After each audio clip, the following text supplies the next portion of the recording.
მოგესალმებით, ეს არის პოდკასტი წყობილ სიტყვა. მე ვარ მისი წამყვანი ვესიკ მაშავა. ჩვენ მაუწყებლობთ ქალაქი ფოთიდან. ეს კი არის ჩემი YouTube არხი, აუცილებლად გამოგვიწერეთ და დაგკომენტარეთ. ხოლო თუ კი მოგწონთ ჩვენი პოდკასტი, აუცილებლად დაგვიჭირებთ ხარი დონაციის შესახებ ინფორმაციას იხილავთ აღწერაში და რა თქმა უნდა, თქვენი გვერდი დგომა ჩვენთვის ძალიან მნიშვნელოვანია. ახლა კი ნება მომეცი წარმოგიდგინოთ ჩემი დღევანდელი ეპიზოდის სტუმარი, პოლიტიკოსი, პარტია ფედერალისტების თავმჯდომარე გიგა ბოკერია, მადლობა რომ ხარ ჩვენთან ერთად და მადლობა რომ გამონახეთ დრო პირველ რიგში. მადლობა თქვენ შესწრებულობისთვის. კი ბატონო, ჩვენ დღეს ყველას ვინ შეგხედავს და ვინ ვიყურებს. კი. დღეს ჩვენ საუბრობთ ისეთ საკითხზე, მე მგონი ეს პოლიტიკას დღეს ძალიან აკლია ამ კუთხით რომ გაიშალოს რეალურად და ჩვენ უნდა გავშალოთ საკითხი პოლიტიკური ცნობიერების, პოლიტიკური სისტემების შესახებ, ხო, როგორ ესმის პოლიტიკოსებს მათი პოლიტიკური სისტემის შინაარსი, ხო, რომელ პოლიტიკურ პარადიგმაზეც ისინი ზიან, ხო, ასე ვთქვათ და მე მაინტერესებს თქვენ შემთხვევაში, ხო, რა პოლიტიკური სისტემის მატარებელი ხართ, თუ გამგვიმარტოთ და რატომ გჯერათ ამ პოლიტიკური სისტემის. მადლობა კიდევ ერთხელ შესწრებულობისთვის. ნაწილობრივ ხა სახელიდან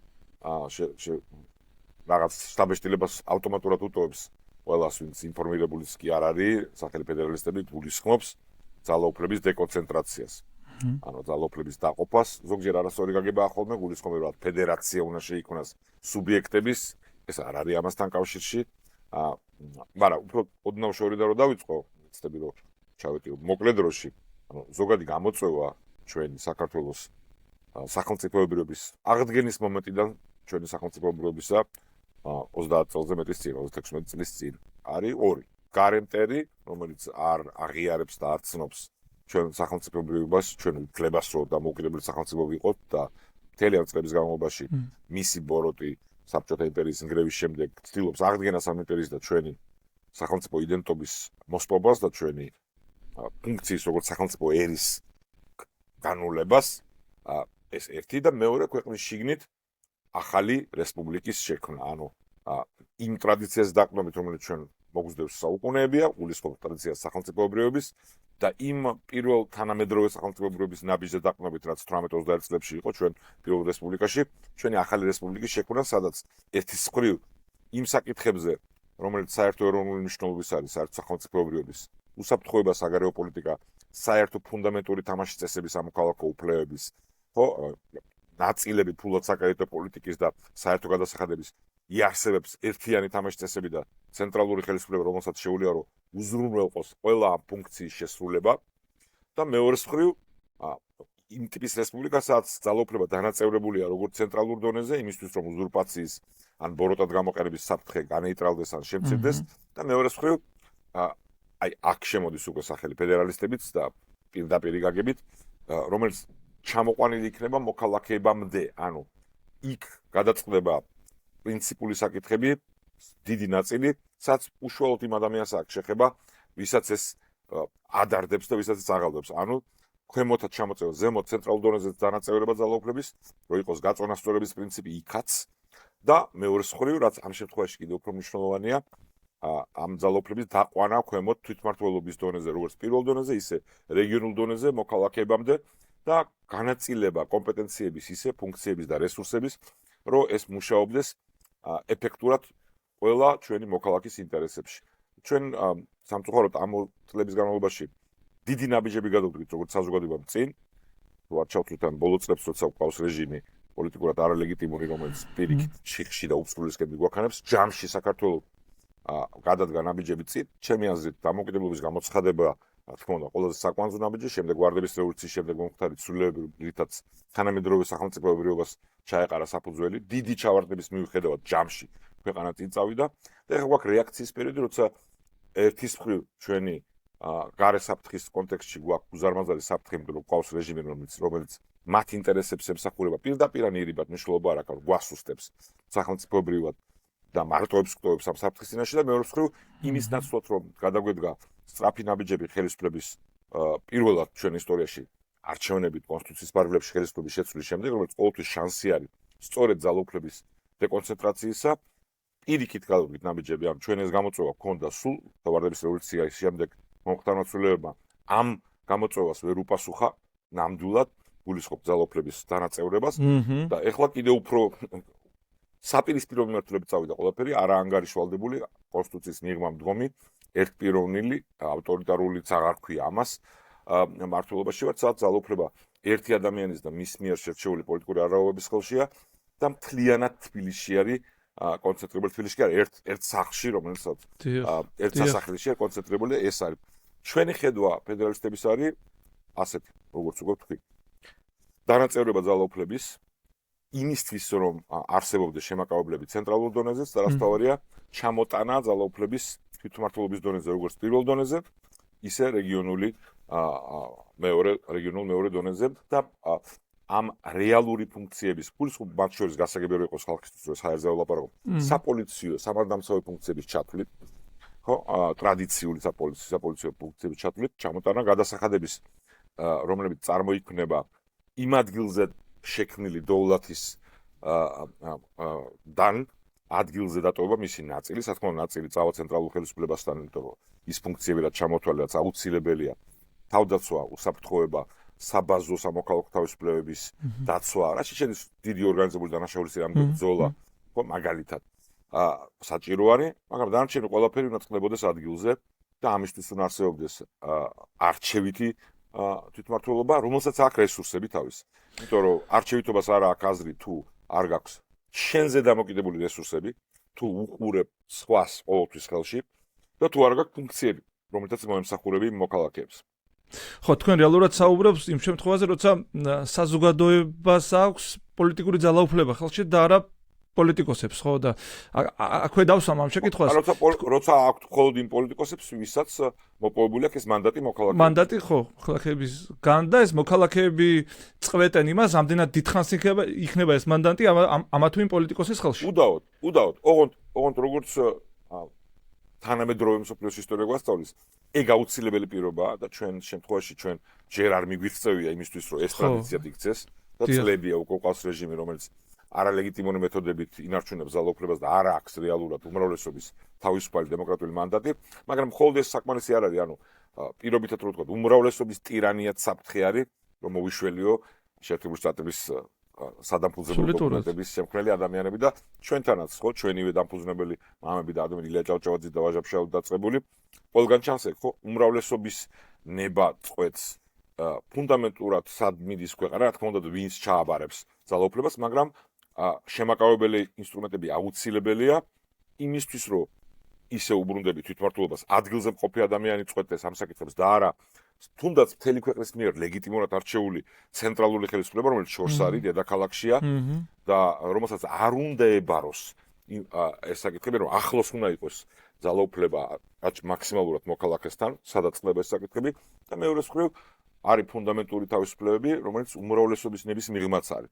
სიტყვის თავისუფლება, ადამიანის ეს ფუნდამენტური უფლება ის რომ თანასწორად იქნას განხილული კანონის წინაშე, მაგალითი მომყავს კიდე ერთი და რამოდენიმე ფუნდამენტური სხვა უფლება არის უმრავლესობის კონტროლის მიღმა არ შეიძლება რომ ხვალ ვიღაც უმრავლესობა გადაწყვიტოს რომ თქვათ რომელიღაც რეგიონში ან რომელიღაც ქალაქში აი იმათ ჩამოართმევს უფლებას თვითმმართველობის ან ჩამოართმევს სიტყვის თავისუფლებას ხო ეს საკითხები არის ბუნებითი ხო მორწმუნე ადამიანისთვის ღმერთისმოწმული კონსტიტუციური უფლებები რომელიც უმრავლესობის კონტროლის მიღმა არის ჩვენ გვჭირდება სწორედ ასეთ რესპუბლიკის მიღწევა სადაც რა თქმა უნდა უმრავლესობა ყველა დონეზე წყვეტს ვის ჩააბარებს მმართველობას ოღონდ ამ მმართველობის კონტროლის ქვეშ ვერ იქნება ცხოვრების ყველა საკითხი, ხო?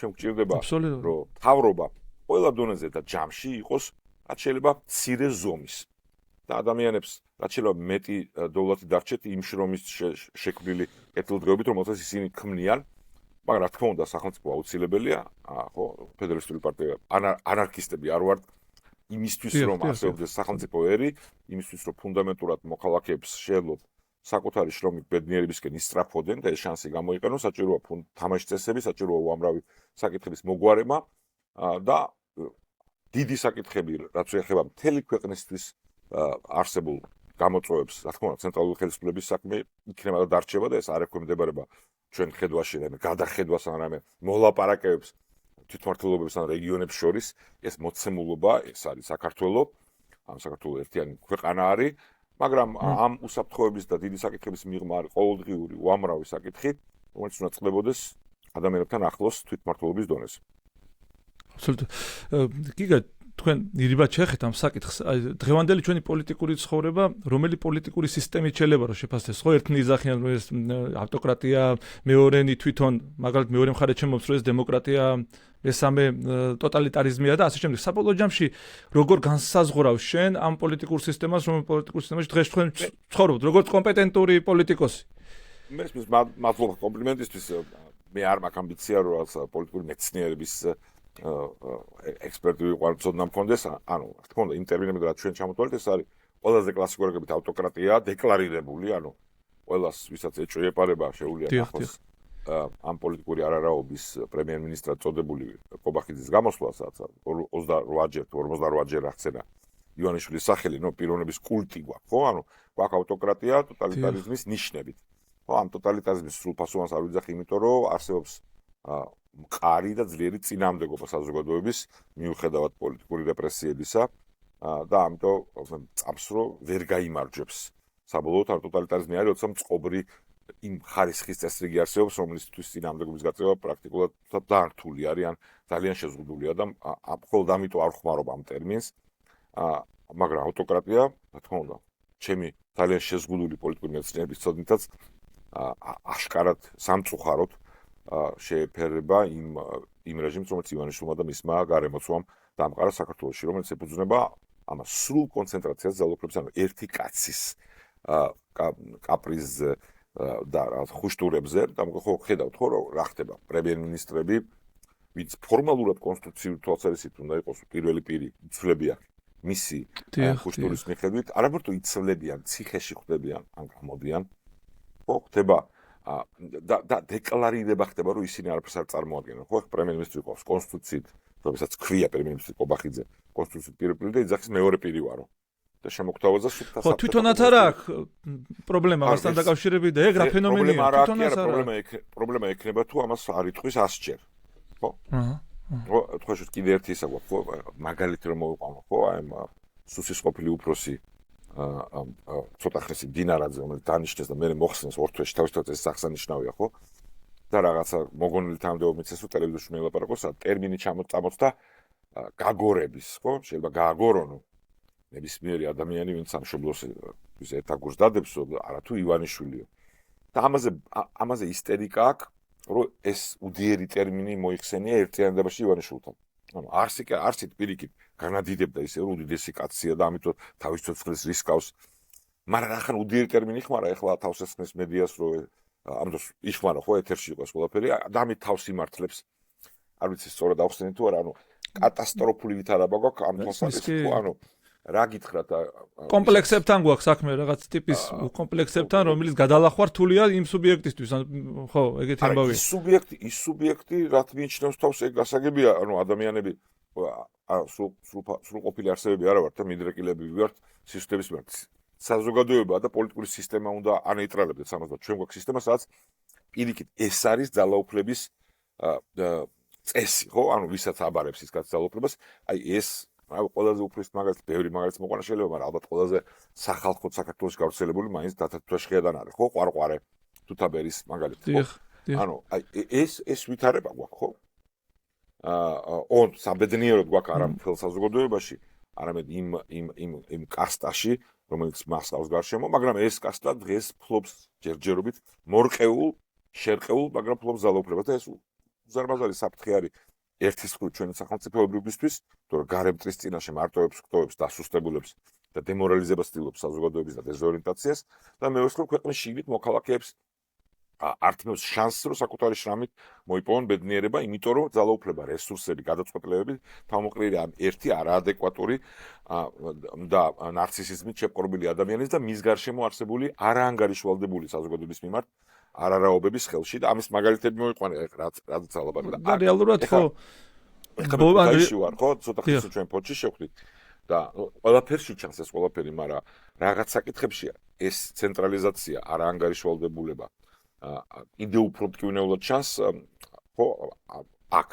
დაიში პოჩი, სადაც ხედავთ რომ ადამიანები რომლებიც არიან დამოკიდებული აი ამ ივანიშვილის გარემოცვის არარაობების მიერ დანიშნული არარაობების ხუშტურებზე ფლანგავენ იმ დოულats, რომელიც მათ ხელშია, ემსახურებიან მის პოლიტიკურ უფროსს და არ გრძნობენ თავს მოქალაქეების წინაშე ანგარიშვალდებული, იმიტომ რომ რეალურად არც არიან ეს ანგარიშვალდებული და ამის შედეგებს იმკის ყოველდღე ადამიანი, აი ყოველდღიურ საკითხებში, მარტო დიდ უსაფრთხოების საკითხებში კი არა, ძალიან მნიშვნელოვანია.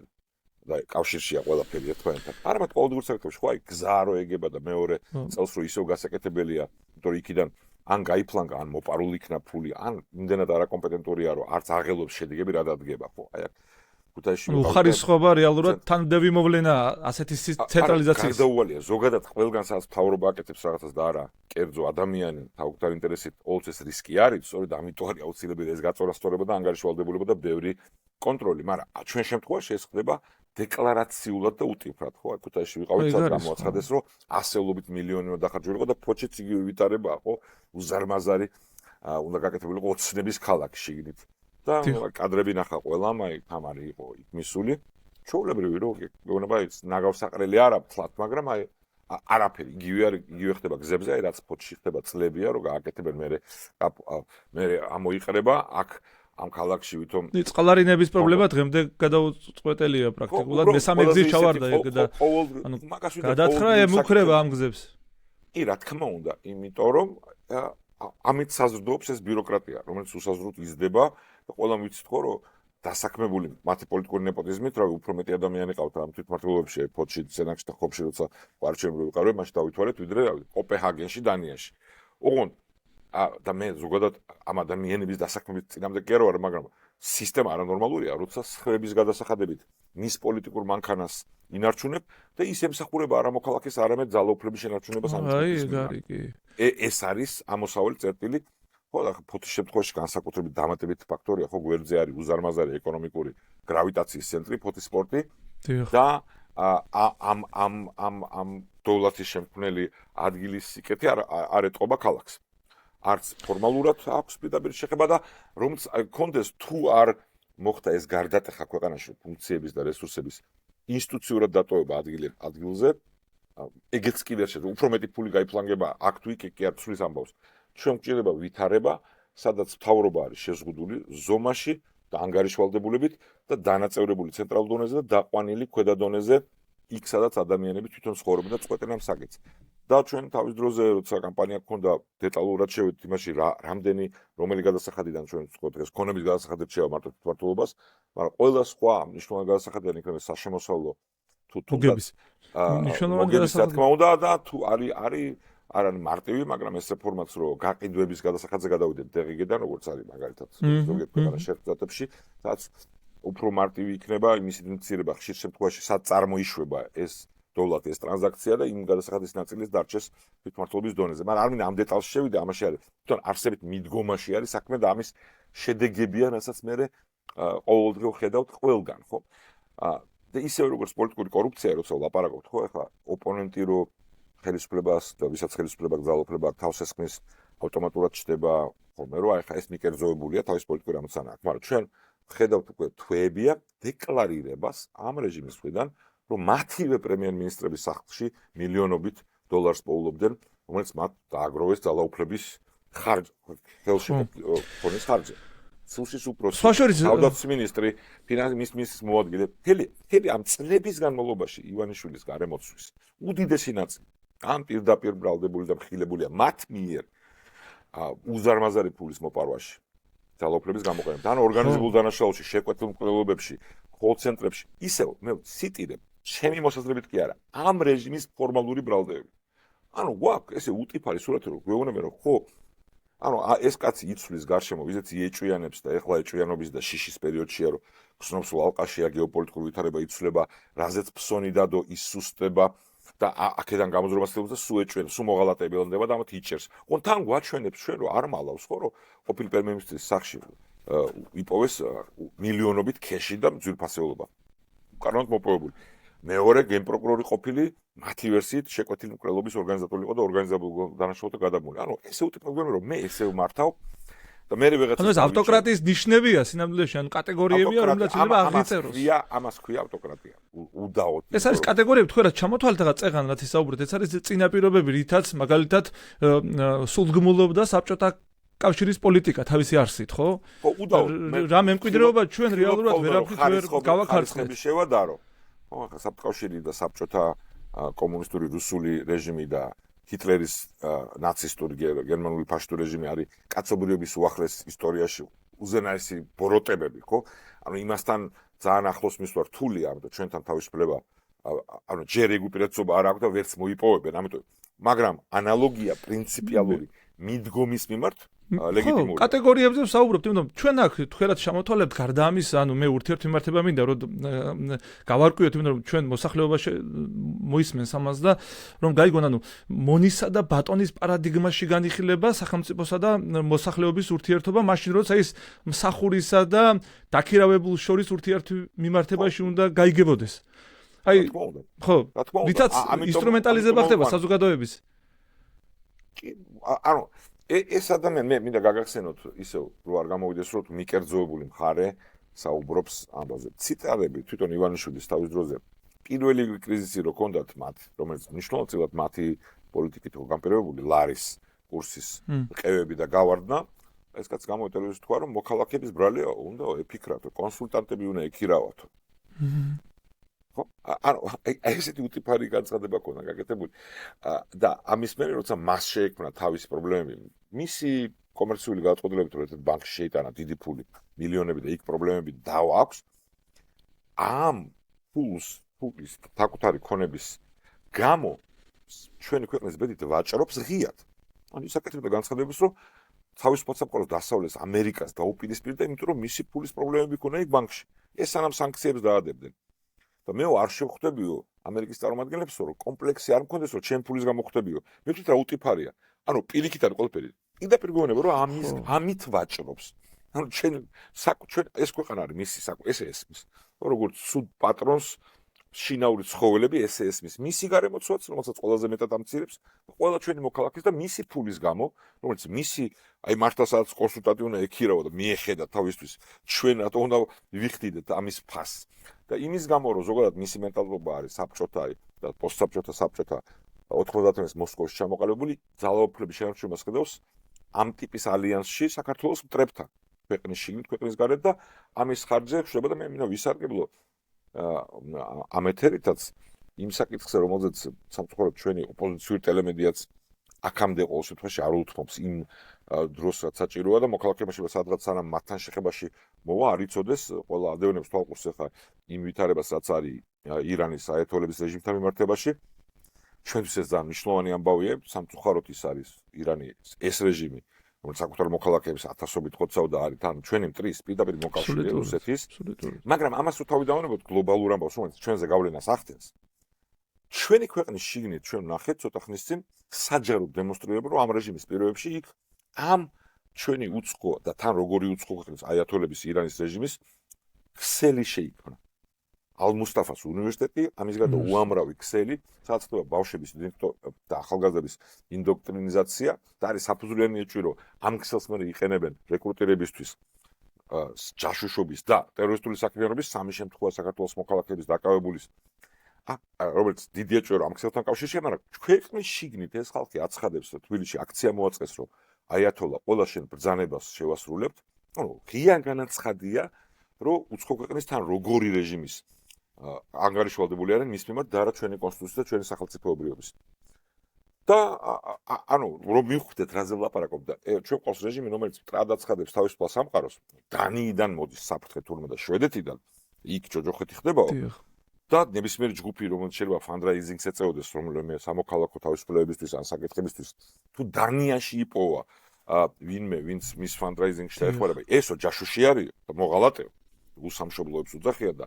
დაქვემდებარებაო და საკუთარ ქვეყანაში ხალხი რომელიც ამ ტიპის რეჟიმთან მიმართებაში აცხადებს თვითონ რომ აიათოლა შენ ბრძანებებს შევასრულებ ეგ მან პრობლემას ვერ ხედავს ან დატრიალებულია პარადიგმა დატრიალებულია პარადიგმა საფრთხე და ალ-მუსტაფას უნივერსიტეტი რომელიც კავშირშია და ყველა სურჩევის და დაინტერესებს რომ ნახოს დეტალური კვლევა რომელიც თლიანად საჯარო ინფორმაციას ეყარდნობა ხო, რომელიც ამაზე არის გაკეთებული და გიორგი კანდელაკის მიერ მათ შორის ვინციციან და ლუკოფის მიერ საჯარო ინფორმაციაზე კატასტროფული სურათი გვაქვს, ნაღმს გვიდებს ჩვენი ქვეყნის შიგნით იმ იდეოლოგიის, იმ ფანატიური მიმდევრების და ანგარიშვალდებულების იმ ქვეყნის მიმართ, რომელსაც საკუთარ ქვეყანაში რა ხდება ხო ყველა მიცის და სადაც გავლენა აქვს მოპოვებული ყველგან ამ აიათოლების რეჟიმს ირანის ყველგან მოაქვს უბედურება, სისხლისღა და ტერორიზმი. ლიბანი, სირია, რა მოვიყვანო, რა მაგალითი მოვიყვანო სადაც გავლენა. ჩვენი ქვეყნის მოქალაქეებს და ესეც მაგალითია და ამის იგნორირება ხდება. მთლიანად უსაფრთხოების და პირიქით მშვიდობის დროშის ქვეშ, რაც ყველას გვინდა, მშვიდობა და თავისუფლება, ხდება გამართლება არაანგარიშვალდებულების ამ ავტოკრატიის ერთპიროვნული მმართველობის ფლანგვის და მოპარვის იმ დოლათის, რომელიც ადამიანების შრომით იქმნება და ჩვენი სახელმწიფოებრიობის საფუძვლების მორყევის. იმის ნაცვლად, რომ ჩვენ ეხლა ამ ისტორიულ მომენტში, რომელიც შესრულებებს გვაძლევს, რომ გავახციოთ აი ამ რუსული საბჭოთა ჭაობიდან ვიყენებდეთ ამ შანსს. ყველა მიმართულებით უსაფრთხოების თავისუფალ სამყაროს დასალური ამ ხოლგის ქვეშ ვიყოთ და ქვეყნის შიგნით დავდგეთ იმ ფეხზე ეკონომიკურადაც. ხო, ჩვენ ეხლა გვიჩნდება შანსები, ჩვენ მეზობლებს შორის საბოლოოდ ლაგდება ურთიერთობა, რასაც ვხედავთ, ხო, აზერბაიჯანს და სომხეთს შორის, რომ ჩვენ ვიყოთ კიდევ უფრო მეტი დატვირთული და ლიდერები დავიბრუნოთ რეგიონში ეკონომიკური თვალსაზრისით. უზარმაზარი დოლათის ტრანზიტის და ეკონომიკური გადაადგილების თვალსაზრისით ყველა დანარჩენს თავი დავანებოთ. ოღონდ ამ რეჟიმის პირობებში ეს ვერ მოხდება, იმიტომ ეს რეჟიმი ვერ უზრუნველყოფს ვერ სტაბილურობას და თვითონ ბუნებრივი მოკავშირეა საქართველოს სუვერენიტეტის და სახელმწიფოების წრებისა. ამიტომ არის აუცილებელი მისი შესვლა და მე მწამს, რომ საზოგადოებას ჩვენი იცე რწმენით და გაფართოებით მშვიდობიანი პროტესტის შეგვიძლია და ჩვენ მივაღწევთ ამას. ანუ პირველ რიგში მე რა პრობლემასაც ვხედავ ამ ამბავში არის საზოგადოების ინფორმირებულობა იმ პოლიტიკურ რეალობასთან დაკავშირებით, რომელიც ახლა თქვენ აღწერეთ. ანუ ასე ესმით თუ არა ეს საზოგადოებას, ან როგორ უნდა გავაგებინოთ, როგორ განუმარტოთ, რომ ეს პრობლემა რეალურად ყველა ადამიანამდე მივა ადრე თუ გვიან. ეს კი ვილი. მე მგონია რომ არის საკითხები, რომელზეც რა თქმა უნდა ახლა მაგიტომ ვისარგებლო, ხო შეიძლება ახლა აი აქ ძალიან კარგ გონიერ პატრიოტ ადამიანსაც უამრავი პრობლემა აქვს თავისუფლებაში და თქო ის რაც ხდება რახან ჯერ არ შეჩეხვია რა გამოწვევაც გვაქვს ამ რეჟიმის წყალობით ჩვენივე ქვეყნის შიგნით აი ამ ირანული ინფილტრაციის არ იცოდეს დეტალებში და ამიტომ უნდა უთხრათ, მაგრამ დანარჩენ საკითხებზე მე მგონია რომ მოქალაქეების დიდი ნაწილი არის ინფორმირებული და ყოველდღე ხედავს ამ პრობლემებს. ხო, ფოთში ყველა მიცის, ხო, რომ შედეგები აი ამ ფლანგვის და მოპარვის მათ ყოველდღიურ ცხოვრებაში აისახება, რომ ეს ქალაქი რომელიც ისტორიული მაგალითი იყო საქართველოს თანამედროვე სახელმწიფოებრიობის შექმნისა, ნიკო ნიკოლაძის მიერ ვერ ასრულებს იმას რისთვისაც შეიქმნა და რასაც იმსახურებს ის და მისი მოქალაქეები. ეს ყველა მიცის. ოღონდ ამის შემდეგ არის და აქ პოლიტიკური კლასის პოლიტიკური პარტიების ჩვენი პასუხისმგებლობა არის დიდი, მათ შორის იმაზე რა ტიპის ძიმე შეცდომებიც გვაქვს დაშვებული ადრე, რომ დავანახოთ ამ ხალხს რეალური დამაჯერებელი ალტერნატივა. იმიტომ რომ ხშირად ეს არის ხოლმე არგუმენტი. ხედავენ ამ საფრთხეს. ოღონდ ხო ადამიანებს უამრავი პრობლემა აქვს, ხო და მათ ჭირდებათ იმის დანახვა, რომ ამის დასრულების შემდეგ არსებობს პოლიტიკური ერთი გუნდი ან გუნდები, რომელსაც შეუძლიათ შეჯერდნენ ფუნდამენტურ ხედვაზე და ქვეყანა ამ ჭაობიდან ამ შეხიდან გამოიყენონ, ამ ჭაობიდან ამოიყენონ, ამიტომ არის რომ ფედერალისტები, რომელიც თქმა უნდა ჩვენი პოლიტიკური გუნდის მშენებლობით ვარ დაინტერესებული, როგორც უნდა იყოს ყველა პოლიტიკური გუნდი, ვართ ოპოზიციურ ალიანსში. ბევრ განსხვავებული იდეოლოგიის პოლიტიკური ჯგუფთან ერთად, თუმცა შევჯერდით ფუნდამენტურ ხედვაზე, რომელშიც შედის სხვა შორის თვითმმართველობის საკითხიც და მაგალითად კიდევ ერთ საკითხი, რომელიც არ მეხსენებია, რომელიც ყველაზე დიდი ჩავარდნაა საქართველოს დამოუკიდებლობის აღდგენის შემდეგ ყველა ხელისუფლების დროს, ამ რეჟიმს არ ვადარებ არც ერთს, მაგრამ საკუთარ პასუხისმგებლობაზე ვლაპარაკობ პირველ რიგში, რაც არ მოხდა, გულისხმობ დამოუკიდებელი სასამართლოს ტრადიციის შექმნას, კერძოდ დამფიცა ჯულთა ინსტიტუტის შემოტანას, სადაც მოქალაქეების მონაწილეობით და შეჯიბრებით მოხდება და სადაც მოიშლება ცენტრალური ხელისუფლების აბსოლუტური კონტროლი, რომელიც არის პრობლემა შორის ეკონომიკისთვის და ყველაფრისთვის. იმისთვის, რაზეც აქამდე საუბრობდით, რომ ადამიანებს შეეძლოთ სამართალი იპოვონ და არავის არ შეეძლოს ამის უზურპაცია, თუნდაც ლეგიტიმური ამოცანები ქონდეს და არა ისეთი, როგორც ამ რეჟიმს აქვს, რომელიც ეწინააღმდეგება ჩვენი ეროვნული ინტერესებისთვის. იმიტომ რომ ხალხს ზოგჯერ გონია ხოლმე, რომ მხოლოდ კარგი ხელისუფლება უნდა მოვიდეს. კარგი ხელისუფლება ნიშნავს ხელისუფლებას, რომელიც დანაწევრებულია და რომელსაც არ აქვს სასამართლოზე კონტროლი. არის ისტორიული მომენტები, როცა აუგიას თავლები უნდა გაიწმინდოს, მე ვთვლი, რომ ვარდების რევოლუციის შემდეგ ის დრამატული ნაბიჯები, რაც აუცილებელი იყო ორგანიზებული დანაშაულის, ინსტიტუციური კორუფციის და მეკრთამეობის დისფუნქციურობის, უშუქობის, უდენობის პირობებში, გარე ინფილტრაციის პირობებში იყო აუცილებლად გადასადგავი, გულისხმობ ანუ ძალაუფლებაზე, ლეგიტიმურ ძალაუფლებაზე და ასე ვთქვათ, ძალის გამოყენებაზე, ცენტრალური ხელისუფლების კონტროლის დადგენას და ამ თამაშწესების და ფუნდამენტური ინსტიტუციების შექმნას, რომ აი მაგითო ვიხმარე ეს გამოთქვა აუგიას თვალების გაწმენდის, მაგრამ ამის შემდეგ ის რაც აუცილებლად გადასათქმელი იყო და ამასთან ერთად ამშტო სასამართლოს დამოუკიდებლობა და ძალაუფლების დანაწევრების ის რაც უკვე ბევრჯერ ვისაუბრეთ, მიმართულებით დეცენტრალიზაცია არ მოხდა. ამის ნაცვლად პირიქით წავედით ხელისუფლების შეცვლის შემდეგ 2012 წელს, ხო, ყველა მიმართულებით პირიქით და უაღრესად სახიფათო მიმართულებით. ხო, მან რეალურად მე უზურპაცია გამოიწვია ძალაუფლების და ამ უზურპაციამ გაათავხედა ინდივიდუალური პოლიტიკოსები რა შედეგებსაც დღეს ჩვენ ვიმკვით სამწუხაროდ, ხო? თუმცა ჩემი ესეთი კითხვა მქონდა, რეალურად მაინც თეორიული კითხვა. რატომ არის, რატომ ხდება ისე რომ ჩვენ ან საზოგადოებას ხო, არაპოლიტიკოსებს ახმა გვაქვს ისეთი ამ პოლიტიკური პროცესის როგორც ბინძური საქმისა. და რატომ უკავშირდება პოლიტიკური საქმიანობა სიბინძურის? ანუ განსაკუთრებით საქართველოში ეს ძალიან სპეციფიკური საკითხია, ასე ვთქვათ.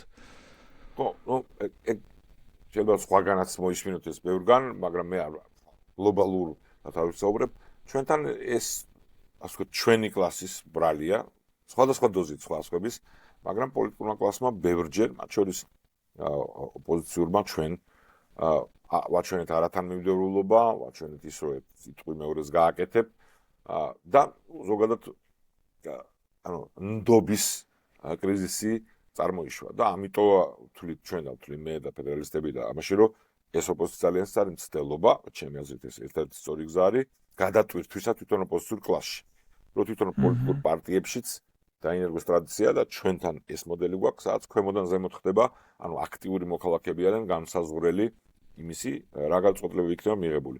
ისე მე არ ვქადაგებ პირდაპირ დემოკრატიის ფორმებს, სადაც ყოველ წამს უმრავლესობა მოწყვეტს ყველა საკითხს, ასე არ არის და არ შეიძლება იყოს, ანუ რაღაც ფასეულობის გარშემო იკრიბებიან ადამიანები, მაგრამ იქ ყველა იმ მოქალაქეს, რომელიც თანამესაკუთრე არის ამ ქვეყნის და ამ შემთხვევაში ამა თუ იმ პოლიტიკური ჯგუფის ის უნდა იყოს გზნობდეს, რომ გადაწყვეტილების მიმღები არის და ასე მოხდება ანგარიშვალდებულების ჩამოყალიბება და ჩვენ ამ წლების განმავლობაში სხვა დოზით საპირისპირო მაგალითები გქონდა, ხო?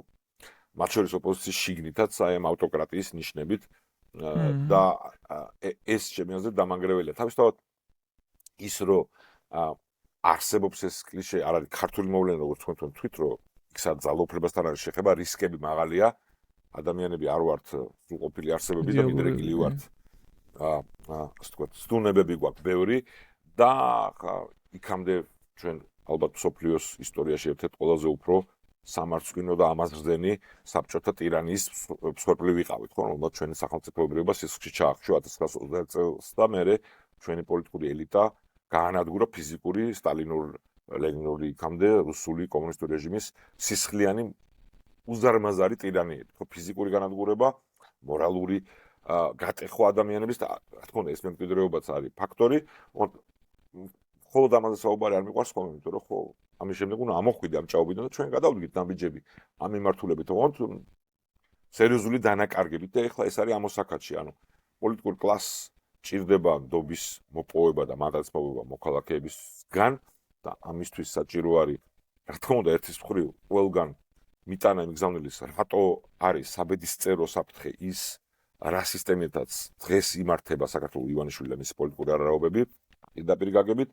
ამასთან ერთად საჭირო არის საუბარი იმაზე ამ რეჟიმის დამარცხების შემდეგ როგორ და რა ნაბიჯებს გადავდგავთ იმისთვის რომ ჭაობიდან ამოვიდეთ და საჭიროა დემონსტრირება იმისი რომ ჩვენ გავაცნობიერეთ რომ ჩვენ თვითონ ვიყავით შესასვლელები იმ თამაშის წესების თვალსაზრისით როგორც თვითონ ამ პოლიტიკური პარტიების შიგნით იმართება საქმე და როგორი კავშირიც უნდა გქონდეთ მოქალაქეებთან და ამას ვთვლით ფედერალისტები და ამიტომ ვართ ოპოზიციურ ალიანსში და ამიტომ წამს რომ ეს არის გზა რომელიც თავისუფლების სამშვიდობოს გაგვიყვანს. ხო და მეორე მხრივ ეს საკითხი ასევე დაკავშირებულია პოლიტიკური პროცესის ისეთ სახესთან, როცა თვითონ პოლიტიკოსებს მიაჩნიათ, რომ მუდმივად, რაღაცა ერთხელ რომ ჩაიგდებენ ამ ძალაუფლებას, რაღაცა მუდმივად უნდა იყვნენ ძალაუფლებაში, ხო? და არ ფიქრობენ პოლიტიკური პროცესის იმ მნიშვნელოვან საკითხზე, რომელიც საკითხიც პოლიტიკური პროცესის ცვლილებების შესახებ არის, ხო? რა ცვლილებას სინამდვილეში აძლიერებს ინსტიტუციებს მე, ხო? როცა ერთი ადამიანი არ მართავს მუდმივად ხელისუფლებას, ხო?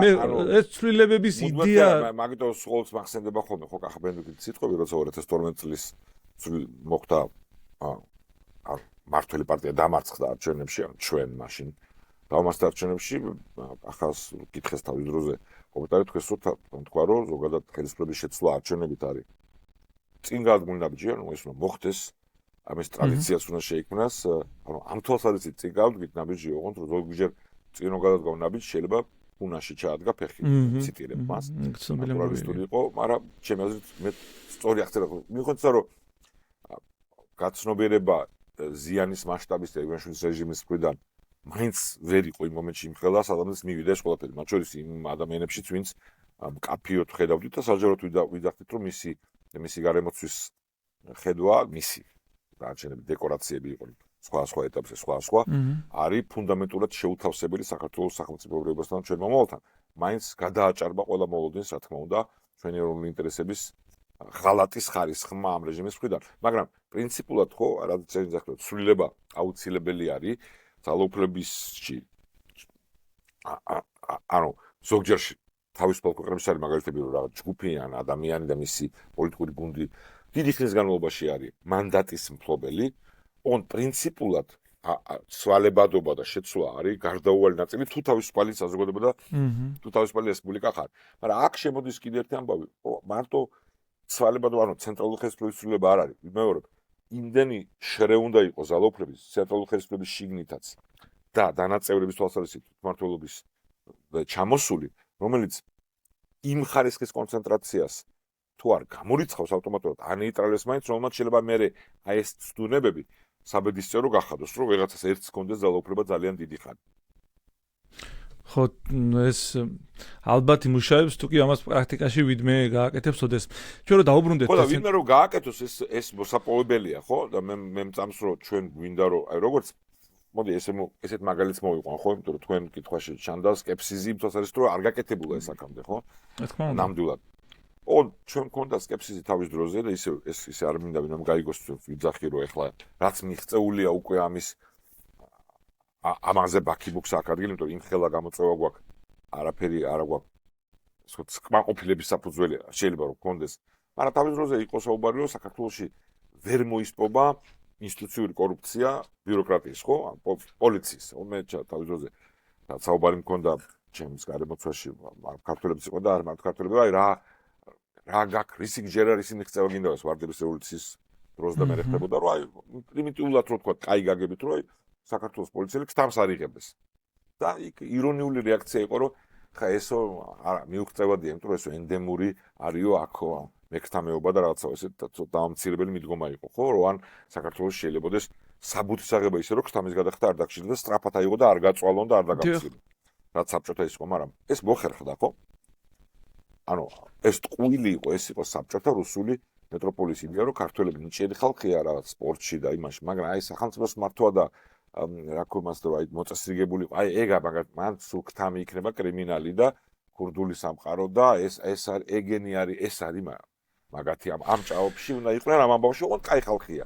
ეს დამამცირებელი მიდგომა იყო ყველას ხსმენიას და ქართულმა საზოგადოებამ აჩვენა, რომ ეს სიცრუეა, რომ ეს არის თავსმოხვეული არანორმალური მოვლენა, როდესაც არსებობს ნება და აქვს რომელიმე პოლიტიკურ გუნდს მანდატი მოპოვებული ამ გზავნილით შედეგების მიღწევა შეიძლება სწრაფად. და მოვიყვანე მაგალითები იქ, სადაც ისევ კი არ ვიძახი რომ რაც კმაყოფილი უნდა ვიყო, ამაყი ვარ, თუმცა დიდი პატივი იყო, რომ მე რგო რომ იმ ამ ცვლილების ნაწილი ვიყავ.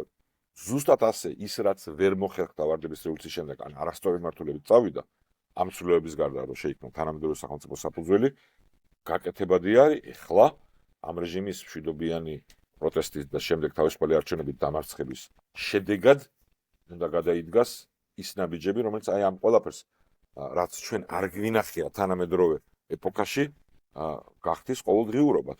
გულისხმობ დანაწევრებას, თვითმმართველობას რეალური ფუნქციებით და დაყოფას ხელისუფლების ისე, რომ კონცენტრაცია ვეღარ მოხდეს და დამოუკიდებელ სასამართლოს, სადაც ნაფიცაჯულები, ანუ ჩვეულებრივი მოქალაქეები მონაწილეობენ მართლმსაჯულების განხორციელებაში.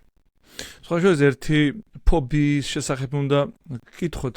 ზირთად გაბატონებულია საზოგადოებაში აზრი, რომ ხელისუფლება კარგი არ არის, არც იდეალური არ არის, თუმცა ვინც იქით არის, ის ჩვენზე უარესები არიან, ამიტომ სანამ კარგი არ გამოჩნდება, მანამ ჩვენ უნდა ვიყოთ, ამ ნარატივის, ამ პროპაგანდის გაბათილება როგორ შეიძლება, როგორ უნდა მიიტანო ადამიანებამ ეს ამბავი. მე მგონია, რომ ერთის მხრივ ეს არის პოლიტიკოსი კლასის პასუხისმგებლობა ჩვენი ყველასი, რომ ჩვენი კომუნიკაციით და იმ ნაბიჯებით, რომელსაც ვდგავთ საჯარო ცხოვრებაში, ეს ნდობა მოიპოვოთ, ანუ აქ ვერ დავადანაშაულებთ მოქალაქეებს. რა თქმა უნდა, ჩვენი ჩავარდნა არის ეს და ამას ვცდილობთ ახლა ყოველგვარი ფედერალისტები, რომ მათ შორის იმ საკითხებში ჩვენი პასუხისმგებლობა ან არ არის ან ნაკლებია, მაგრამ მთლიანად პოლიტიკურ კლასს შეეხება, ვაჩვენოთ, რომ ჩვენ ვართ თანმიმდევრულები და ისიც გწამს იმაზე ვსაუბრობ და იმ წამიერთ თუნებების გამო, რომელიც ჩვენ გვაქვს, ან რომ ვასიამოვნოთ ადამიანს, რომელსაც უჭირს სიცრუეს არ ვეტყვით და მანკიერ კამპანიებში არასოდეს არ მიგვიღია მონაწილეობა, ყველაზე უფრო მაგალითია, რაც ჩვენ გარშემო იყო ახლა გუში ვსაუბრობთ და იმიტომ ნამახვანთან დაკავშირებით ბევრი თავდასხმა მივიღეთ, როცა ვთქვით, რომ არასწორია ეგ კამპანია, რომ ქვეყანა დაზიანდება ამითი, რომ რეჟიმის პასუხისმგებლობა, რომ აქამდე მიიყვანა ამბავი და ხო, სამწუხაროდ ესე მოხდა, ხო? ანუ ჩვენ უნდა ვაჩვენოთ მოქალაქეებს, რომ ჩვენი წმენა არის, რომ პოლიტიკური გუნდის პასუხისმგებლობა არის, რომ რაც გონია სწორი ქვეყნისთვის იმაზე ესაუბროს და ამაში მიიღოს მანდატი, მაგრამ ეგ არ ნიშნავს, რომ იმ წამიერ სურვილს, თუნდაც იმის, ვინც აგირჩია შეასრულებს, თუ თვლი, რომ ეს ქვეყნისთვის ცუდია. ანუ შენ გაქვს მანდატი გარკვეული დროით, ეს არის რესპუბლიკა, პირდაპირ დემოკრატიისგან განსხვავებით, რომ ადამიანები მოიპოვებენ დომას, შეიძლება იმ მომენტში უმრავლესობაც მისი ამორჩევლების მას არ ეთანხმებოდეს, ან ვერ მიიღოს მანდატი, მაგრამ ის უნდა საუბრობდეს და მოქმედებდეს იქიდან გამომდინარე, რაც მას მიაჩნია მისი ქვეყნისთვის, მისი ქალაქისთვის, მისი თემისთვის, მისი ოჯახისთვის ამ შემთხვევაში სწორად, ხო? ამ მიმდევრობით ოღონდ. და ჩვენ ფედერალისტები ამას ვცდილობთ და ამის გამოსწორება ჩვენ ხელში არის. ოღონდ აქვე მინდა დავაყოლო, რომ ყველა მოქალაქისთვის ლეგიტიმურად არის გაფრთხილებული პოლიტიკურ კლასზე, რომ ამ ბრას არ შეიძლება გადაყვეს მათი შვილების მომავალი. მაგრამ თუ იმან ვისაც ძალოფლება აქვს და ეხლა დღეს ძალოფლება აქვს ერთ კაცს, რომელიც თავისი ნარცისიზმით და თავის თავზე შეყვარებული საკუთარი ფულის და ძალოფლების ინტერესს წირავს ქვეყნის მომავალს და ამას პირდაპირ უტიფრად გვეუბნება, იმამიშვილს გულისხმობ და მის არარაობებს, თუ აქ წმენა, რომ იცი რა, თავარია ხელი შეუწყონ ამ სკეპსის, რომელიც თქვენ აღწერეთ აქ და მათ არაფერი არ ემუქრება, ეგ ყველაზე უარესი სცენარია. პირიქით, ხელისუფლების ცვლილება უნდა იყოს მაგალითი ყველასთვის, ვინც მომავალში მოდის ხელისუფლებაში, რომ მოქალაქეები მათ სწრაფად მოთხოვენ პასუხს, თუ აღმოაჩენენ, რომ არ მიდიან იმ გზით, რასაც ეუბნებოდნენ. ხო, ანუ კიდევ ერთხელ. ანუ ისევ ცვლილებების პოტენცია რო არსებობდეს, ცვლილებების პოტენცია, ანუ მოსული ხელისუფლების ხელახლა ცვლის შესაძლებლობა. თქვენ ლაბორატორიით ხო აკადემიკოსი ჰანტინგტონის ფრაზაა, რომ მინიმუმ ორჯერ უნდა შეიცვალოს მშვიდობიანად ხელისუფლება, რომ ჩავთვალოთ, რომ გზაზე დგას. ჩვენთან არჩევნების და კონსტიტუციური და მშვიდობიანი გზით ერთხელ მოხდა მხოლოდ ცვლილება, ხო? და სამწუხარო რომ ამ ცვლილების შედეგად ჩვენ მივიღეთ რეაქციის პერიოდი, იმიტომ რომ რეაქციული ძალოფლება მოვიდა, ანუ არა წინსვლის, არა იმის გამოსწორების ფუნდამენტურად, რაც ნამდვილად იყო პრობლემა და რის გამოც ნაწილმა მოქალაქეების წინა ხელისუფლება გადაირჩია ლეგიტიმურად. არამედ ყველაზე უფრო მანკიერი რეაქციული იდეების და საბჭოთა რუსულ ჭაობში დაბრუნების გზით წავიდა.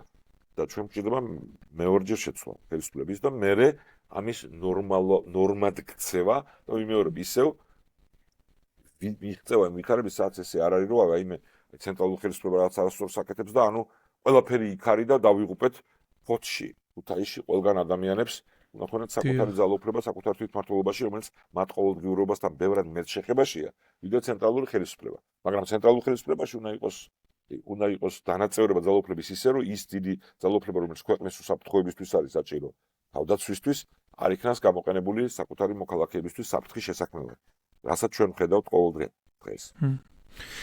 კიდევ ერთი კითხვა. თქვენ ეს დეკონცენტრაცია დეცენტრალიზაციის პოლიტიკა ახსენეთ მის მნიშვნელობა, ასევე სასამართლო რეფორმის მნიშვნელობა. აი დაუშვათ საპარლამენტო რეალობის პირობებში სამომავლოდ, ხო? რამდენ ხანშია შესაძლებელი ამ რეფორმების გატარება იმ შეთანხმების პირობებში, რაც თქვენ გაქვთ ალიანსში დაუშვათ? მე მგონია რომ ნაფიც საჯულებთან დაკავშირებით პოლიტიკურად ვითარების გარდატეხა მომხდარი არის და იმ ხარისხის კონსენსუსია ის გარდაჭერაა, რომ ეს გადაწყვეტილება, რომ გაფართოება მოხდეს ნაფიც საჯულთა მონაწილეობის სისხლის სამართლის საქმეებში, მიღებული იქნება ისიერად გადაწყვეტილება. რაც შეეხება ფაზებს, რა თქმა უნდა, ამის განხორციელებას ტექნიკურად ჭირდება სისტემის გადაწყობა და თავის დროზე, როცა ეს ამოხმოჩნდა 2012 წლის შესვლის შემდეგ, ჩვენ მქონდა მაშინ 3 წლიანი გეგმა, როგორ ხდება გაფართოება, ხო, რომ როგორც ლოჯისტიკურად უნდა გადაიწყოს სისტემა, ისე პროკურატურად ყველანი. მე ვარაუდობ, რომ შემდეგი ამ ხელისუფლების დამარცხების შემდეგ ის ხელისუფლება, რომელიც მოვა მოქალაქეების მანდატით, ამ საკითხის გაწყვეტილებას მიიღებს ყისიერად და ერთი ვადის განმავლობაში ჩვენ გვექნება უკვე სისტემა, როცა ყველა საპატიმრო საქმეზე მინიმუმ გადაწყვეტილებებს მიიღებენ ნაფიც საჯულები, თუ მოქალაქე აირჩევს, რა თქმა უნდა, ვინც ბრალდებული არის ამას. ეს მნიშვნელოვანი ცვლილება გარდაეხა ამ 3 წლის განმავლობაში ვადის დასრულებისას სრულიად გაკეთებადი, როგორც ჩვენ დავითვალეთ. მე ზოგადად უფრო მეტი გაფართოების მომხრეც ვარ და ვთვლი, რომ სამოქალაქო საქმეებზე ნაფიც საჯულთა უფლება უნდა არსებობდეს მხარეებისთვის. ეხლა ამაზე არ ვსაუბრობთ, ეხლა ვსაუბრობთ აი ამ კონკრეტულ ამბავზე, რომ მოიშალოს მონოპოლია ცენტრალური ხელისუფლების საბრალდებო ორგანოების კონტროლზე შედეგისა. ეს გადამწყვეტი საკითხია და ეს გაკეთებადი არის ერთვადაში შემდეგი ხელისუფლების ნამდვილად ამას ვიძახი სრული პასუხისმგებლობით ამ პოლიტიკური ნების არსებობის შემთხვევაში და დღეს კონსტიტუციურ ალიანსში, რომელიც ფედერალისტები ვართ, ეს კონსენსუსი ამ საკითხზე არსებობს ნამდვილად.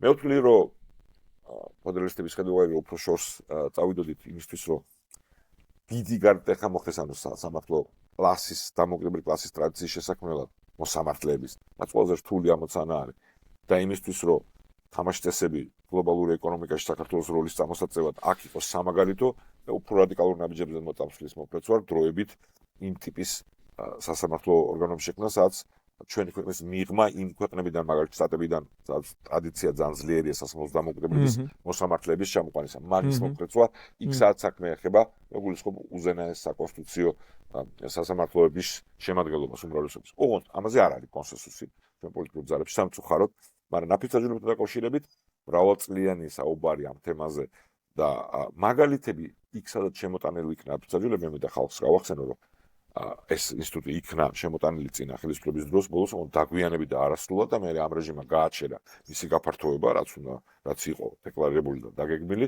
მაგრამ სადაც ეს უფლება არსებობს შეზღუდული ფორმით, იქ გვაქვს მაგალითები არაერთი, როგორ იხსნა ამ სისტემამ მოქალაქე. როგორ დაიცვა მისი უფლებები, როცა მას ამ რეჟიმის პირობებში უდანაშაულოდ თავს დებდნენ. უბრალოდ ამ რეჟიმის პირობებში გვერდისავლითი გზებია ბევრი, სხვა მოხლით წაუყენებ ბრალს თუ დაჭერა გინდა ვინდეს, მაგრამ სადაც ნაფიც საჯულთა უფლება არსებობს, იქ ის მუშაობს ამ შეზღუდვის პირობებშიც კი და არის მაგალითი, როგორც ილია ჭავჭავაძე ამბობდა ცნობილი გამონათქვამია ამ ინსტიტუტზე ნაფიც საჯულების, რომ იქ სადაც საჯულობს სინდისი ერისა და არა ჩინოვნიკისა. ან ზუსტი ნათქვამია და ჩვენ ეს მაგალითები განახილავთ, ამიტომ აი ეგ რეფორმა განხორციელებადია სწრაფად და მოიტანს როგორც ყისიერ შედეგებს კონკრეტული მოქალაქის ბედის შემთხვევაში. ისი მაგალითებიც ეხლაც კი გვაქვს შეზღუდულად, მაგრამ მაინც. მაგრამ რაც თავარი მოიტანს ზოგად გარდატეხას. განცდა, მთავარი სამართლიანობის განცდა. განცდა და მესაკუთრეობა. ხო, მე მომისმენია სკეპტიკოსებისგან, რომ არ შეიძლება რიგით მოქალაქეებს ვანდოთ მართსაჯულება. ანუ ჯერ თუ ყოველთვის ვთქვით, ფუნქციები დაყოფილია, ნაფიც საჯულს არონების დეტალების ცოდნა კი არა აქვს. მან უნდა გასაჯოს წმენის საკითხია, ხო, შინაგანი წმენით ბრალდება მას დაუმტკიცა თუ არა გონირულებს მიღმა ის დანაშაული აშტა მოქალაქეს ბრალს დებს. მაგრამ უფრო ფართოდ რო ვიხმარო კიდე ერთ ცნობილი ადამიანის გამონათქვამი ხარ. ეგ თუ ადამიანები უნდა ვანდოთ რომ გაზარდოთ შვილები და აირჩიონ მთავრობა, მართლმსაჯულების განხორციელება რატო არ უნდა ვანდოთ? აბსოლუტურად. ეს რიტორიკული კითხვაა რა თქმა უნდა. და სწორედ ამაში მდგომარეობს ხო ჩვენი ფედერაციის მიდგომა, რომ მოქალაქეები თანა მესაკუთრეები არიან ამ ქვეყნის და უნდა მონაწილეობდნენ, აქვთ ეს მორალური ვალდებულება და უფლება ერთდროულად, რომ ამ ყველაფერში იყვნენ განსაზღვრელები საკუთარი თავის და ქვეყნის ბედის.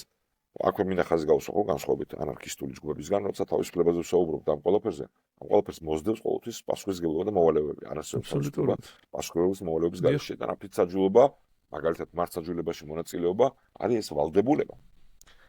და თუ გვინდა რომ ვიყოთ თავისუფალი ქვეყანასა მოქალაქე დაცულიასაც, ვინც არ უნდა იყოს როგორი სწორი ამოცანებითაც და არა ესეთი მოღალატეობრივი, როგორც ამ რეჟიმს აქვს, მაგრამ ის სწორითაც მოვა ძალაუფლებაში, რომ შემდეგ თავზე არ გადაისხას, გამოთქმა რომ ვიხმარო, ნახევრად უცენზურო და არ შეიქმნას ის საფრთხე, მათ შორისაც ჩვენი პასუხისმგებლობა იყო წინააღმდეგობის საკუთარ თავზე ვიძახი, ამისთვის ადამიანმა შეასრულოს თავის მოვალეობები იქ, სადაც მის უფლებებს ესახება და ასეთი არის, მაგალითად ნაფიცაჯულთა სასამართლოში მონაწილეობა. დღევანდელ ვითარებაზე არ დავუბრუნდ, ეხლა არის რაღაც შეზღუდულ მუხლებზე, ანუ საერთო სისტემაზე გავლენას ვერ ახდენს. მაგრამ როცა ეს იქნება მასობრივი. ეს იქნება ყველა და დეცენტრალიზაციას რაც შეეხება ამ შემთხვევაში შეთანხმება გაქვთ, ამდენ ხანში შეიძლება განხორციელდეს ეს რეფორმა. ჩემი აზრით არსებითად ამაზეც წინამდებობას ვერ გაწევს, მაგრამ რაზეც გვაქვს სამუშაო და ეხლაც აი ჩვენი შემდეგი პრეზენტაცია ხედვისა უნდა იყოს იმაზე ხარჯები როგორ შემცირდება ბიუროკრატიული და იქ თვითმმართველობის ამბავში როგორ უნდა მოხდეს გადასახადების დანაწევრება იმ გადასახადებს რომელიც ავტომატურად თვითმმართველობას ეკუთვნის ამაზე გვექნება კიდე სამშობლო მაგრამ ერთ თავარ საკითხზე არის შეთანხმება რომ ის სისტემა რომელიც დღეს არსებობს ვინც ამას დეტალებში ადამიანს ფოკუსს იცის რო არის გამოთანაბრებითი ტრანსფერი ხო რო ცენტრალური ხელისუფლებიდან მოდის და მე მესმის ხო ხა 200 წლოვანზე მეტი ტოტალიტარიზმის და იქამდე ავტოკრატიის რუსულის და შემდეგ რუსული ტოტალიტარული საბჭოთა რეჟიმის და ცენტრალიზაციის პირობებში როცა შეიქმნა თავკომბალა ხო სისტემა არსებობს საჭიროება რომ ფოცეს არ ეხება სპორტის საკითხი მოუგვარებს ამას და რეალური თმართლობა არა ბევრ სხვა თმართლობის შემთხვევაში რომ უნდა დახმარება მოხდეს ხო იმიტომ რომ ამ მომენტში სახსრები არ ეყოფა რომ ფუნქციები შეასრულოს მაგრამ საკვანძო საკითხი შემოდის ეს რესურსები არ უნდა იყოს დამოკიდებული ყოველწლიურ პოლიტიკურ ვაჭრობაზე და იმაზე ვინ არის უმრავლესობაში მთავრობაში. ანუ ეს მოდელი უნდა იყოს ან კონსტიტუციური უმრავლესობით დაცული, ან თვითმმართველობების უმრავლესობის თანხმობაზე დამოკიდებული. რომ ნებისმიერი მუნიციპალიტეტის რა რესურსი აქვს, იმ წამს არ შეხყურებდეს იმას, ვინც ცენტრალურ ხელისუფლებაში არის, ანუ ვინც მოიგო თუნდაც დემოკრატიულად არჩევნად. ამაზე გვაქვს კონსენსუსი, რომ ეს საკითხი ისე გაიყვას, რომ შეუძლებელი გახდეს манипуლირება ამ რესურსებით, ან არსებითად შეიზღუდოს ნებისმიერი ცენტრალური ხელისუფლების მხრიდან თვითმმართველობის დონეზე, მაგრამ მე მგონია, რომ ახლა ფოთსამ საუბრობთ განსაკუთრებით ამ საკითხში სრულიად გარანტირებული გარანტია იქნება, რომ ეს მანდ ორი კომპონენტია. არანორმალური ვითარება არის ფოთი ამის ყველაზე უფრო სამწუხარო. კი, კლასიკური მაგალითია. და რას ვამბობ, ეხლა მე რას ორი კომპონენტია, მაგრამ ეს არის როგორც თქვენ ახსენეთ, ფინანსური ან პროპორციული დეცენტრალიზაცია, პროპორციული განაწილება ფინანსების ცენტრალურ ბიუჯეტსა და ადგილობრივ ბიუჯეტს შორის, ეს გასაგებია და მეორე არის ტერიტორიები, რომელი ადგილები, ანუ ადმინისტრაციული დეცენტრალიზაცია, რომლის თანახმადაც ქალაქის ამ შემთხვევაში ჩვენი ქალაქის დაახლოებით 80% ეკონომიკის სამინისტროს ბალანსია. აი ამ კუთხით დეცენტრალიზაცია საუცილებელია ადმინისტრაციულიც და ფინანსურიც. მე ამას ვამბობ. ანუ მან დუდაოდ, მან არ განიხილება.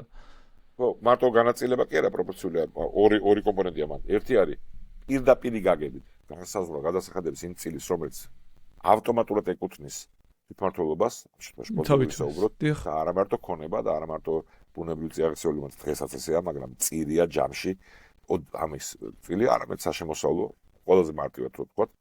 საშემოსავლო გადასახადის იმ დოვლათიდან, რომელიც ადგილზე წარმოიშვება და მოგების და ნაწილობრივ დღესიც კი, ამაზეც კი შეიძლება, მაგრამ ეს ორი გადაწყვეტადი არის მარტივად და იქ სადაც არსებობს გამოთანაბედი ტრანსფერი, ანუ ის ფული, რომელიც მოდის ცენტრიდან ადგილზე, ამ ფულის ოდენობის მიბმა მყარი კრიტერიუმზე და საკონსტიტუციო ან თვითმმართველობების მუნიციპალიტეტების უმრავლესობის ჯამური თანხმობის გარეშე შეცვლის შეზღუდვა. მიმეორებ ისევ რომ ეს არ იყოს საშუალო მონოპოლიების და საკუთრებასაც შეეხება რა თქმა უნდა. ხო, ფოთის შემთხვევაში პორტი არის მთავარი საკითხი, მაგრამ ამის მიღმაც ყველაფერი რაც უამრავი ტერიტორია და უამრავი ადგილია, რომელიც ეკონომიკის სამინისტროს ბალანსია. იქ აი თუ არ არსებობს ფიქრის ინტერესი, ხო, სამხედრო ბაზა თუ უნდა იყოს ქვეყნის დასაცავი, ეს ცენტრალური ხელისუფლების საკითხია.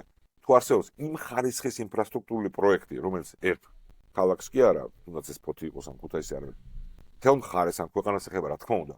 აქაც ცენტრალური ხელისუფლება ეს უნდა განახორციელოს, მაგრამ ვითარება რომ დღეს გვაქვს უბრალოდ ეს ხელში უჭიროს, არაფერი არ ხდება, ან პლან გვახდება ამ რესურსის და არა აქვს ხელში თვითმმართველობას.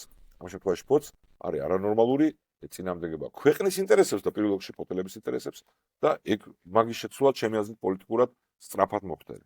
ან ეგ არის ჩვეულებრივი ამბავი ფოთში, ჩვეულებრივ სასაცილო ამბები ხდება, ერთ ამბავს გავიხსენებ, ერთი კვადრატული მიწა თუ გინდა იმისთვის, რომ საგზაო ნიშანი დასვა, ეკონომიკის სამინისტროს უნდა მიწოდე წერილი იმისთვის, რომ ნებართვა მოქცეს ფოთში საგზაო ნიშანი რომ დასვა. აი, ხომ გესმით, რა აბსურდის ხარისხია. ეგრეა ზუსტად.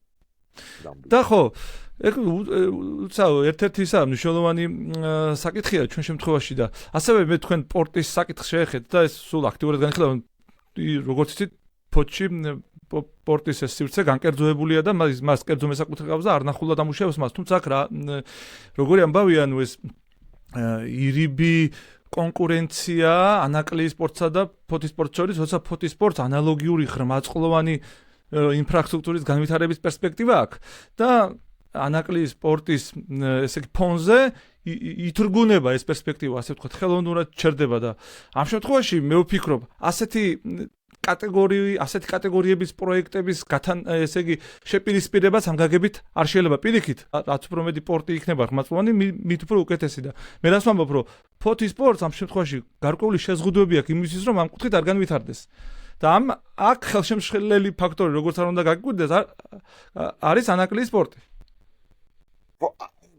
არა, აი ყველაფერს ერთ იგივე ხაზზე ვიყავით და აქ ცოტა ვიკამათოთ.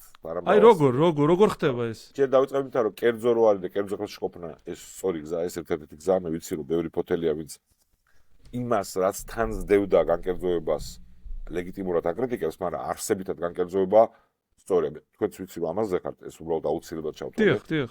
ხო, ანუ ოღონდ სხვა საკითხია ამ განკერძოების შედეგად შექმნილი დოვლათიდან ვის რჩება დოვლათი განსაკარგად, ხო? და რა დოზით.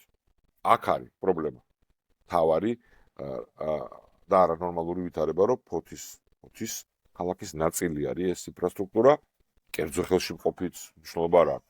კერძო ხელშია თუ არა, ამის და ამიტომ დოვლათი, რომელიც ამის შედეგად იქმნება, მისი ნაწილი გარანტირებულად ფოთში უნდა რჩებოდეს არსებითად. ხო, ახლა ნუ ეს გადასახადების სახით ალბათ თქვენ გულისხმობ, ხო, რომელიც ცენტრში ბიუჯეტში მიდის. რა თქმა უნდა არსებობს. რა თქმა უნდა მან დაარსებოს ხო ფოთი ტრანზიტია ხო და მიდის სადღაც ვიღაც მეტყვის რომ სად უნდა დარჩესო საწყისში გადასახადი, მაგრამ არსებობს ცნება პრინციპალური ბიზნესის ადგილი, სადაც ყველაზე მეტი აქტივობა და იქ უნდა დაიბეგროს ეს ყველაფერი, ამიტომ ფოთმა უნდა ნახოს ამაში ხეირი სრულად ლეგიტიმურად, იმიტომ რომ იქ ხდება ეს ყველაფერი. რაც შეეხება კონკურენციას, მე მგონია რომ და კონკრეტულად არა, დათრგუნვას პერსპექტივის, ხო? ანუ ღრმაწყლოვანი პორტის პერსპექტივა იმ ხარისხის, ერთი მე არა ვარ ექსპერტი, მაგრამ რაც მსმენია ღრმაწყლოვანის განვითარების შანსი ფოთთან ახლოს არსებობს, როგორც ამბობენ, მაგრამ მაგას ამ ტერიტორიაში ამ დისკუსიაში არ შევალ.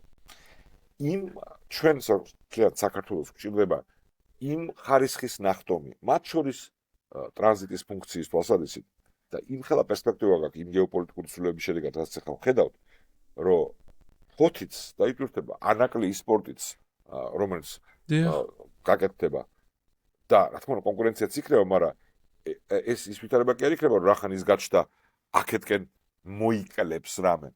არა, იქნება კონკურენცია ძალიან დიდ ზრდაზე ტრანზიტის, რომელიც მოხდება, ხო? იგივე სიზახტენ სხვა შორის რკინიგზაზე ზოგიერთები. არაზუსტი არის ეგ მიდგომა. ჩვენ გვჭირდება ბევრი და დიდი ინფრასტრუქტურა, რაც შეიძლება მეტი თვითის გასატარებლად. ეხლა აი ამ ბოლო წლების განმავლობაში, როცა ღია რუსული აგრესიის შედეგად უკრაინის წინააღმდეგ, როცა მოხდა ჩაკეტვა იმ ტრადიციული სატრანზიტო გზებით, ხო, რუსეთის სანქციების შედეგად და ომის შედეგად, ჩვენ ამ რეჟიმის პირობებშიც კი ავტომატურად ხეირი მივიღეთ. შეიძლება ნახოთ რკინიგზის მონაცემებით, დიდი ნახტომი, იმიტომ რომ ტრანზიტი წამოვიდა აქეთკენ. უგუნ შეგვიძლია მიგვიღო ბევრად მეტი. აქ რო არსებულიყო უფრო მეტი ინფრასტრუქტურა გამტარი. ანუ ფოთში სპორტშიც დამატებითი სამუშაოებზე საუბრობდა ხალხი, რომ იქ შეიძლება გაფართოება შესაძლებლობების, ანაკლია რო ყოფილიყო, ჩვენი გზებიდან რკინიგზაშიც რო ქონოდა მეტი გამტარიანობის საშუალება, ბევრად მეტ ხეირს ნახავდით მთელი ქვეყანა და ამიტომ მე მგონია რომ საკითხი ესე არ უნდა ისვას, რომ ანაკლია ნიშნავს ფოთის დაკნინებას, არა, არ ნიშნავს ფოთში დამატებით შეიძლება გაკეთება ისეთი ნაბიჯების, რომელიც მას გაუფართოვებს კიდევ უფრო შემოსავალს. და არ უნდა დავსვათ საკითხი ესე, რომ ანაკლია არ გაკეთდეს, იმიტომ რომ ფოთი პირიქით უფრო დგას ეს საკითხი, ანაკლია რომ კეთდება, ფოთში არ უნდა გაკეთდეს ღრმაწყალოვანი. რაღაც კონკურენციის შიშია.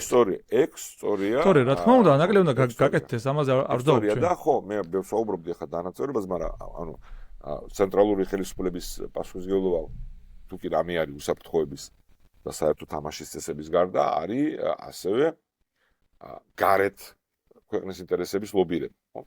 და ამ შემთხვევაში მოზიდვა რესურსების და ამ თემაში მე ზოგადად მთავრობის ეკონომიკაში ჩარევის წინამდე ვარ, სადაც შანსია ყველგან უნდა განიდევროს ნებისმიერი მთავრობა და ბიუროკრატია ეკონომიკური გადაწყვეტილებებიდან, ყოველდღიურიდან და თავისუფლმა საზოგადოებამ და ბაზარმა გადაწყვიტოს იქ სადაც ეს შანსია, მაგრამ ეს არ არის აბსოლუტური პრინციპი.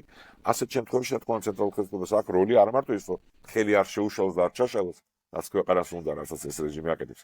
არამედ ილობიროს და მოიპოვოს ასე ვთქვათ, ითევზაოს ინვესტიციებზე, დიდ პროექტებზე, რომელიც მთელ ქვეყანას მისცემს დიდ ხეირს და ანაკლია და ფოთი არის სწორედ ამის მაგალითები.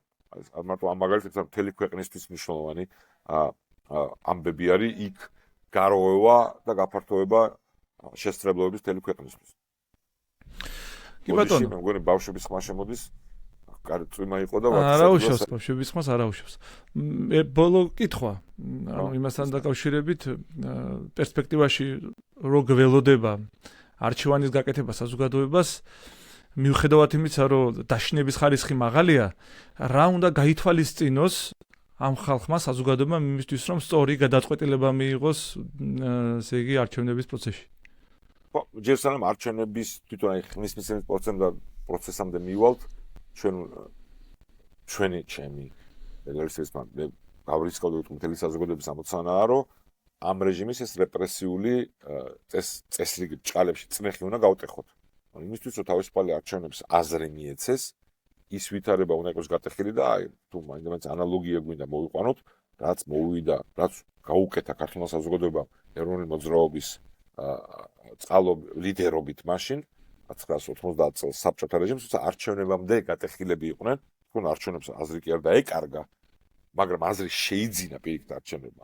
ის რომ არჩევნებმა აზრი შეიძინოს, ჩვენ გვჭირდება ამ საპროტესტო მშვიდობიანი მოძრაობის გაგრძელება და გაფართოება ყველგან, ჩვენ პოლიტიკურ პარტიებს, მაგრამ საზოგადოებასაც ყველა აქტიური ჯგუფს სჭირდება საკუთარ სამეზობლოში, საკუთარ გარემოცვაში ხადაგება, გნებავთ ეს ტერმინი შეიძლება ვიხმარო, იმ ხედვის, იმ შეხედულებების, რაც ჩვენ გვაქვს ყველას, დარწმუნება ბევრად მეტი ადამიანის, რომ ამ არალეგიტიმურ კანონურ წესებს არ ვადაემორჩილონ მშვიდობიანად და მათ გარშემო უნდა მოვარღვიონ ის არანორმალური წესრიგი ბრჭყალებში, რაც თავისთვის დაიწესა ივანიშვილმა, სადაც თამაშის წესების სამართლიანობა არ არსებობს, სადაც ფული იპარება, სადაც რეპრესიული აპარატი შეუძლია, რომ იქ სადაც რეალური საფრთხეა, იქ არ მუშაობდეს და ალ-მუსტაფას უნივერსიტეტის ბრჭყალებში, რომ ინდოქტრინაციას ახდენს, იქ არ მუშაობდეს, ანუ ტროტუარზე მდგომ ადამიანს იჭერდეს და ონლაინ რო წავედ შეაფასა რეჟიმის წარმომადგენელი იმას მისდევდეს, რომ აი ჩვენ გვჭირდება ამ განწყობის გაფართოება იმ ხარისხამდე,